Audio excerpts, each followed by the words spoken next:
আজকে আমি বিটরুট দিয়ে এত সুন্দর আবির বানাতে পারবো কোনোদিন ভাবিনি। গাইস, আগের ভিডিওতে তো তোমরা দেখেছিলে আমি পুঁই শাকের বীজ দিয়ে আবির বানিয়েছিলাম, আর আজকে আমি আবির বানাবো এই বিটরুটটা দিয়ে। প্রথমে আমি বিটরুটটা ভালো করে কুড়ে নেব।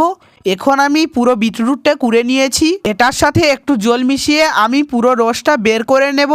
তারপর আমি এখানে এরারুট নিয়েছি। আগের ভিডিওর মতো এটাতেও আমি অল্প অল্প ওই বিটরুটের রসটা দিয়ে গুলে নেব। গোলানো হয়ে গেলে এখন আমি একটু আলতা দিয়ে দিচ্ছি যাতে কালারটা আরো গাঢ় হয়। তারপর একটু গোলাপ জল দিয়ে ভালো করে গুলে নিয়ে আমি এটাকে একটা থালায় ঢেলে নিলাম। এখন আমি এটাকে রোদে দিয়ে দিলাম শুকনো হওয়ার জন্য। গাইস দেখো, এটাও কত সুন্দর শুকনো হয়ে গেছে। প্রথমে আমি এটাকে হাত দিয়ে গুঁড়ো করে নেব, তারপর একটু ছেঁকে নেব যাতে এটা পুরো মিহি হয়ে যায়। আমার আবির তৈরি হয়ে গেছে। গাইস দেখতে পাচ্ছ এখানে আবিরটার কি সুন্দর একটা কালার এসেছে। এখানে আমি আবির তৈরি করছিলাম আর তখনই আমার এক বন্ধু এসে আমাকে আবির মাখিয়ে দেয়।